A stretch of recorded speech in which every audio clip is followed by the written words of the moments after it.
Okay, one more thing that I would like to add is कि आपने देखा होगा अभी तक हमने जितने भी ये मेथड्स डिस्कस किए थे, हमने बात की थी about the cost, the purchasing price जिसमें उन्होंने ये परचेज की थी।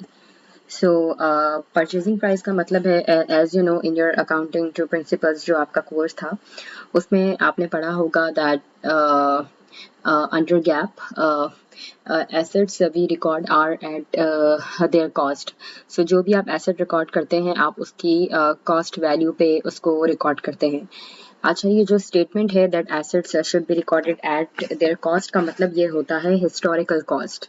सो यहाँ पे हमने जो भी बात की है, हमने जब भी डेप्रिसिएशन चार्ज किया है, we charge depreciation on the basis of the historical cost. Historical cost means the purchasing price that the company paid previously when they bought the asset. So हमने जितनी भी वर्किंग अभी इंटायरली शो की थी, we showed on the basis of historical cost जो purchasing price थी जिस time पे उन्होंने परचेज किया था। अच्छा, यहाँ पे क्या है कि since I told you that we have to standards and principles, US GAAP and IFRS. So यहाँ पे ये है कि under GAAP we use historical cost principle. So हम जब भी depreciation charge करेंगे we will charge it on the basis of the historical cost जो कि अभी तक आपने यहाँ पे देखा है। अच्छा, जबकि IFRS में ये होता है कि IFRS में आपके पास हिस्टोरिकल कॉस्ट के साथ साथ एक और मेथड अलाउ होता है विच इज़ रीवैल्यूएशन मॉडल। सो इसका मतलब ये होता है, रीवैल्यूएशन मॉडल का मतलब ये होता है that all these long lived assets, these plant assets are measured at a fair value. So fair value means the current market value जो होती है, जो करंट उसकी फेयर वैल्यू चल रही होती है, उसकी बेसिस पे आप उसको रीवैल्यू कर सकते हैं। बट रिमेंबर इसका एक मेन प्रिंसिपल ये है कि you can use fair values if the fair values of those assets can be measured reliably. So if a fair value can be measured reliably, then yes, a company can use a revaluation model for the assets. Unlike historical cost, if a company uses a revaluation model, then it may result in an increase or decrease in the value of the asset. जिस पे वो लोग revaluation model apply करें, because obviously historical cost में तो एक ही cost थी जिसकी बेसिस पे आपकी पूरी बुक्स में फाइनेंशियल ईयर में वही वाली कॉस्ट आपकी शो होती रहती है। बट जब अगर आप रीवैल्यूएशन मॉडल यूज करते हैं then the value of your asset may keep increasing और decreasing as per the current fair value. अच्छा, इसका होता क्या है कि companies can use this revaluation model for some classes of assets, and they can also use historical cost for other classes. But if they are using a revaluation model for one class, then all the assets within that particular class will have to follow the same model. So for example, we have different classes, जैसे land है, building है, equipment है हमारे पास, ये हमारे पास different classes of plant assets हैं, ठीक है। For example if you are talking about equipment, अब इक्विपमेंट के अंदर बहुत सारी मशीनरीज आ जाएंगी, इक्विपमेंट के अंदर बहुत रेंज ऑफ इक्विपमेंट्स होंगे। सो इसका मकसद ये है कि for example you are applying a historical cost principle may be on a land, may be on a building, ठीक है।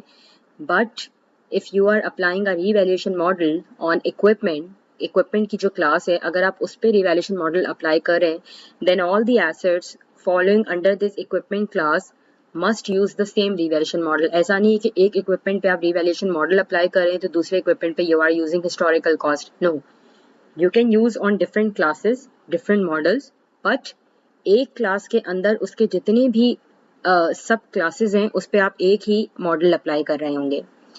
सो इसका ये आप कह लें कि एक प्रिंसिपल होता है। एंड यस आप ये इंटेंजिबल एसेट्स पे भी अप्लाई कर सकते हैं. It's not just for plant assets. You can apply on tangible assets as well. Intangible assets, I mean, sorry. जब आप उनको amortized करते हैं, then rather than amortizing them on the basis of historical cost, you can amortize them on the basis of revaluation model. Generally, there एक question होता है ये कि do companies really follow in revaluation model? So यहाँ पे ये है कि in मतलब I would say in particular the use of this model is quite rare for both tangible and intangible because most of the companies follow historical cost whenever they are depreciating or amortizing their assets, so they do that on the basis of historical cost rather than following this revaluation model. Okay, besides this gap in IFRS, I would like to add one more thing. I don't know if you know about it or no. जैसे मैंने आपको शुरू में बताया था that plant assets are depreciated and intangible assets are amortized. Similarly हमारे पास natural resources भी होते हैं, जैसे अगर आपको पता हो कि ऑयल एंड गैस का जो काम होता है या गोल्ड माइनिंग का बिजनेस होता है. सो इसी तरह से फॉर एग्जांपल अगर किसी का ऑयल रिजर्व का काम है, सो यहाँ पे क्या होता है कि जो आपकी नेचुरल रिसोर्सेज होती हैं जैसे coal mining, oil reserves, gas reserves, so ये भी एक बिजनेस, एक कंपनी का एसेट होता है जो इस काम में इन्वॉल्व होती हैं. सो अगर हम नेचुरल रिसोर्सेज की बात करते हैं तो नेचुरल रिसोर्सेज के लिए हम जो वर्ड यूज़ करते हैं वो हम डिप्लीशन का वर्ड यूज़ करते हैं. जैसे आप कहते हैं कि आपकी मशीनरी डेप्रिशिएट होती है या आपका इंटेंजिबल एसेट आपका जो है वो एमोटाइज्ड होता है. इसी तरह से जो आपकी नेचुरल रिसोर्स होती है वो डिप्लीट होती है, depletion. The reason we use the word depletion and deplete वो क्यों होता है, क्योंकि आपका फॉर एग्जांपल अगर कोई ऑयल रिजर्व है तो वो आपका डेप्रिशिएट नहीं हो रहा, वो आपका डिप्लीट इसलिए हो रहा है क्योंकि वो जो भी एक नेचुरल रिसोर्स है, this is a natural resource oil, so जो आपकी वो नेचुरल रिसोर्स है वो आपकी ग्राउंड से रिमूव होती जा रही है. ऑब्वियसली जो ऑयल रिजर्व्स होते हैं they are in the ground, right. So यहाँ पे ये है कि वो आपका डेप्रिशिएट नहीं हो रहा, बल्कि सिंस आप उसको ग्राउंड से रिमूव करते जा रहे हैं, सो वो नेचुरल रिसोर्स डिप्लीट होती जा रही है. So this is the reason we use the word of depletion.